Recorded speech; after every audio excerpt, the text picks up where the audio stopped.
यहाँ पर उपस्थित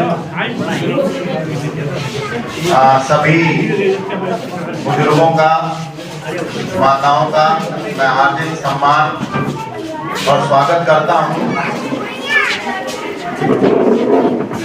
आज का दिन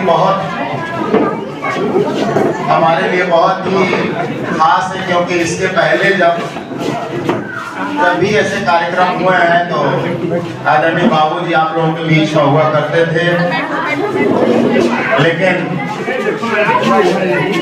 यही वो समय है, ये बड़ा दुख का समय हम लोगों के परिवार के लिए था, LFCS परिवार के लिए था, जब पिताजी हम लोगों के बीच इस दुनिया में नहीं रहे।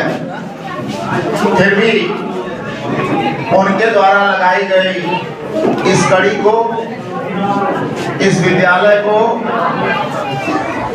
हम लोग अपनी पूरी क्षमता और पूरी शिद्दत के साथ चला रहे हैं, और आप लोगों के बच्चों को अच्छा बनाने के लिए हम लोग अपना पूरा प्रयास कर रहे हैं। समय बीतता जाता है और हालात के बच्चे, छोटे छोटे बच्चे बड़े होते चले जाते हैं और समय का पता नहीं चलता। कब आप एक लड़के जैसे थे, हम लड़के थे, कब जिम्मेदारियां मिलती गई, कब हम बूढ़े हो गए, पता नहीं चलता। लेकिन हम सबका काम एक ही है, एक ही दायित्व है कि हम आने वाले जनरेशन को, आने वाले समाज को एक बेहतर समाज बनाने के तरफ हमको प्रयत्नशील रहना चाहिए। और ये जो बच्चे अभी आपके बीच में कार्यक्रम प्रस्तुत कर रहे थे, ये जो बच्चे यहाँ पढ़ते हैं, आप सब उनसे जुड़े हुए हैं किसी न किसी रूप में। कोई दादा है, कोई दादी है। यहाँ पर आप लोगों के प्रतीक के रूप में हम लोगों ने एक दादी में से और एक दादाजी में से, उन्हीं लोगों से यहाँ हमने इस कार्यक्रम का उद्घाटन कराया। और मुझे ऐसा महसूस हो रहा था कि जो बाहर मेरे दादा और दादी की प्रतिमा लगी है, उन्हीं को मैं आपको महसूस कर रहा था। तो मैं आप सबका आभारी हूँ कि कम से कम हमको ये हमेशा महसूस होता रहता है कि मेरे दादा दादी आपके रूप में जिंदा हैं, और हमेशा हमको आप लोगों का स्नेह और प्रेम मिलता है। ये विद्यालय उस व्यक्ति की सोच का है जिसने बड़े अभाव में अपने जीवन को जिया। मुझे ये कहने में कोई गुरेज नहीं, आप सब मेरे परिवार के हैं। ये घर, ये जगह मेरे परिवार है, और हम सब मुझे उसको कहने में कोई गुरेज नहीं है कि मेरे दादा यहाँ बैलगाड़ी चलाते थे, और बैलगाड़ी ही मुख्य आजीविका का साधन। हम लोगों के परिवार के आजीविका का मुख्य साधन बैलगाड़ी थी। मेरे पिता को पढ़ने के पैसे नहीं थे। कोई ये कहानी की बात नहीं है, घटना हुआ है। मैं ये बात क्यों कह रहा हूँ आपको बाद में, इस बात को मैं बताऊंगा कि ये कहानी सुनाने की जरूरत क्या है। मुख्य आजीविका का साधन था, फिर भी मेरे पिता ने पढ़ने की जिद की कि नहीं, मैं पढ़ना चाहता। और उस पढ़ने की जिद ने मेरी दादी से चोरी तक करवाई। उन्होंने घर में अपना रखा हुआ गहना बेच दिया, और बेचकर उनका पढ़ने के लिए उनका एडमिशन कराया। दादाजी ने दादी को थोड़ा मारा पीटा भी, लेकिन वो चोरी इस रूप में अंजाम देगी कि वो व्यक्ति ये सोचेगा कि नहीं, मुझे तो अच्छी एजुकेशन नहीं मिली, मैं जैसे तैसे पढ़ा, लेकिन आने वाली जनरेशन को मैं अच्छी एजुकेशन दूंगा।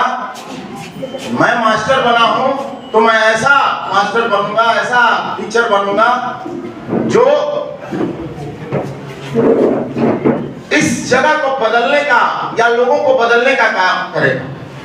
और आज मैं यहाँ खड़ा होकर इस हॉल में उनकी तस्वीर के सामने अगर आपसे कुछ कह पा रहा हूँ तो मैं अपने को सौभाग्यशाली समझता हूँ कि मैंने इनकी कोख चली। ये लोग कहते हैं कि बहुत खराब जगह है, या तो सबसे पिछड़ा हुआ इलाका है, और यहाँ से तो कुछ नहीं हो सकता। लेकिन यहाँ से दो लोगों का नाम, बहुत सारे ऐसे हैं, लेकिन मैं दो का नाम ले रहा हूँ जिनसे आप चिरपरिचित हैं। माननीय चंद्रशेखर जी देश के प्रधानमंत्री बने, और मेरे पिताजी जिन्होंने इसी जनपद को नहीं, अगल बगल के सारे जनपदों में इससे बड़े बड़े विद्यालय बना कर दिया, जहां बच्चे आईएएस, आईपीएस, डॉक्टर और इंजीनियर निकल, और पता नहीं कब तक, सदियों तक बनते रहेंगे। सपना हम अगर देखते हैं, आप पढ़े लिखे नहीं है, मेरी दादी पढ़ी लिखी नहीं, लेकिन उसको ये पता था कि पढ़ने से आदमी बड़ा बनता है। अगर आप ये सपना अपने पोते के लिए, अपनी पोती के लिए देख रहे हैं, तो निश्चित तौर पर वो बड़ा बनेगा, कोई उसको रोक नहीं सकता। अपने बेटे के लिए देख रहे हैं, निश्चित तौर पर वो बड़ा बनेगा, जरूर बनेगा। और अभाव बार बार ये कह देना कि मेरे पास तो कुछ नहीं, मैं क्यों ये बात कह रहा था। मैं जब मऊ में, हम लोग एक छोटे से टपरी जो करकट का बना हुआ घर है उसमें रहते थे, तब भी मेरे पिताजी के सपने बहुत बड़े थे। तब भी वो मुझे पढ़ाना चाहते थे, अच्छा एजुकेशन मुझे देना चाहते थे, और कहते थे कि तुम पढ़ोगे तो मुझे कर्ज भी लेना पड़ेगा, तो मुझे गुरेज नहीं होगा। भगवान का आशीर्वाद रहा, इस मिट्टी का आशीर्वाद रहा, तो मुझे सरकार के पैसे में पढ़ने का मौका मिला। मैं हॉस्टल में चला गया, मेरे भाई ने बीटेक किया, हमको मौका मिला, हम पढ़े, हमारे पिताजी ने हमको पढ़ाया, लेकिन ये उनके पीछे कहीं नहीं आया कि मैं तो एक करकट के घर में रहता हूँ, कभी छत बनेगी कि नहीं बनेगी। इसलिए मैं आपसे हाथ जोड़कर प्रार्थना करता हूँ, विनती करता हूँ, निवेदन करता हूँ, और आपको बुलाने का मेरा सिर्फ इसलिए है क्योंकि आप समाज को बदल सकते हैं। आपकी बातों को लोग मानते हैं, परिवार के लोग भी मानते हैं, समाज के लोग भी मानते हैं। आप समाज में अग्रणी हैं, आप पूजनीय हैं। इसलिए मैं आप सबसे ये बात कहता हूँ कि आप लोगों को प्रेरित कीजिए कि लोग पढ़ें, अपने बच्चों को पढ़ाने के लिए प्रेरित करें, और पढ़ाएं तो सही जगह पर पढ़ाएं। ये जरूरी नहीं है कि वो लिटिल फ्लावर स्कूल में ही पढ़ाएं। मैं यहाँ से इसलिए बात नहीं कर रहा हूँ कि मैं अपने स्कूल का प्रचार करना चाहता हूँ, मैं सिर्फ इसलिए ये बात कह रहा हूँ कि अगर इस देश को अच्छा बनाना है, इस समाज को अच्छा बनाना है, या अपने अगल बगल की सोसाइटी को अच्छा बनाना है, तो अच्छे लोग होने चाहिए। और अच्छे लोग तब होंगे जब वो पढ़ेंगे। बिना पढ़े अच्छे लोग नहीं बन सकते। जितने भी क्रांतिकारी हुए, देश आजाद हुआ, आप बता दीजिए कि कौन उसमें अनपढ़ था? क्या चंद्रशेखर आजाद अनपढ़ थे? क्या भगत सिंह अनपढ़ थे? खुदीराम बोस अनपढ़ थे?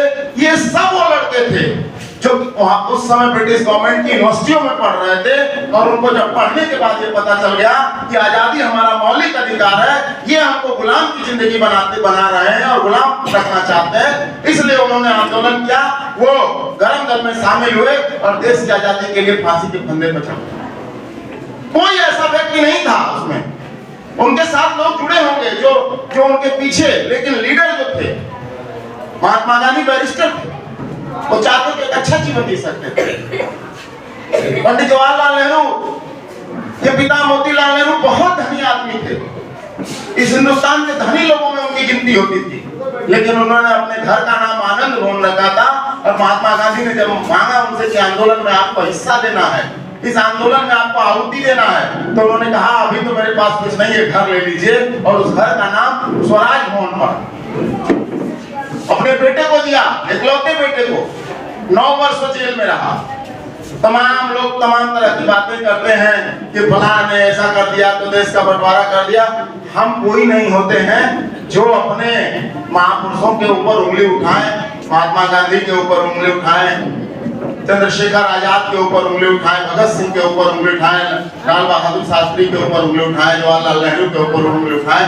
जो लोग ऐसा काम करते हैं उनको भी रोकना चाहिए और उनका विरोध करना चाहिए। ये देश सबके बलिदानों से आजाद हुआ है और उन सब लोग पढ़े लिखे थे। इसलिए मैं आप सबसे अनुरोध कर रहा हूँ, आप सबसे निवेदन और प्रार्थना कर रहा हूँ कि आने वाली इन जनरेशन को उच्च स्तर की पढ़ाई देने का काम आप सब करिए।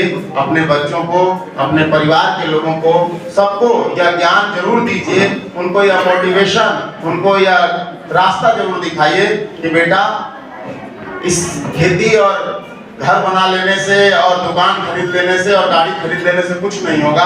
अगर आपके पास विद्या नहीं होगी, एजुकेशन नहीं होगा, तो ये सब एक तरफ रह जाएगा और वो चीजें सब आगे बढ़ जाएंगी। मैं आप यहाँ आए, आप सब ने इतना प्रेम और स्नेह दिया। हम लोग के छोटे से बुलावे में इतनी कड़कड़ाती हुई ठंड में मैं तो प्रिंसिपल मैडम से कह रहा था कि कैंसिल कर दीजिए, कैसे लोग आएंगे, लेकिन आप सबको देखकर जितना उत्साह हो रहा है और ये बच्चे जितना उत्साहित हैं, मैं आपसे कह नहीं सकता। मेरे पिताजी ने यहाँ जब बुनियाद रखी थी तब उन्होंने कहा था एक दिन मैं इसी मिट्टी से इस बलिया जनपद का नंबर 1 स्कूल बन के दिखाऊंगा। मेरे बच्चे, इसी विद्यालय के बच्चे जनपद में प्रथम स्थान हासिल करेंगे।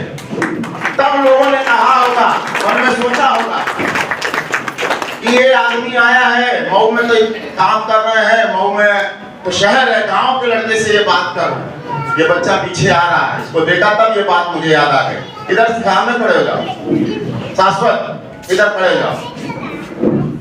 और ये शाश्वत ये किस क्लास में एडमिशन लिए थे? फर्स्ट में, कक्षा 1 में। और जब इसने एडमिशन लिया था तो वो साल ही स्कूल खुला था।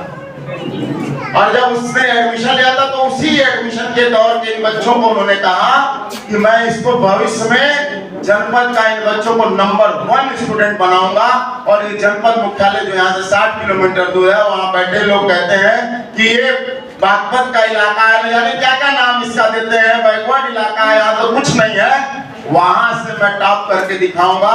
मेरे पिताजी समय को देखने के लिए नहीं रहे, लेकिन उनकी आत्मा को संतुष्टि जरूर मिली होगी जब इस बच्चे ने इस जनपद बलिया को टॉप करके पूरे जनपद बलिया में इस क्षेत्र का नाम रखा। मैं इसके परिवार के सभी लोगों को, इसकी मां को, इसके पिता को, इसके दादा को, दादी को, नाना नानी, जितने भी लोग इससे जुड़े हुए हैं, सबको बधाई देता हूँ, धन्यवाद देता हूँ। और ऐसे ही बहुत सारे ये बच्चे जिन्होंने 90% से ज्यादा नंबर लाया। 90% से ज्यादा नंबर लाना आसान बात नहीं है, बिना नकल के।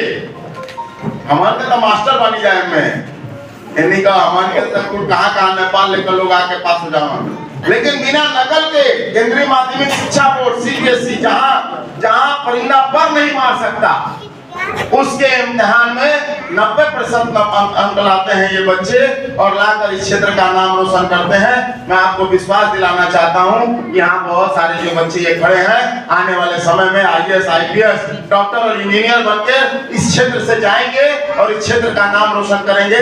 बस आप सबका सहयोग चाहिए, आपका आशीर्वाद इस विद्यालय को चाहिए। आप सब अपना आशीर्वाद बनाए रखिएगा। बहुत बहुत धन्यवाद।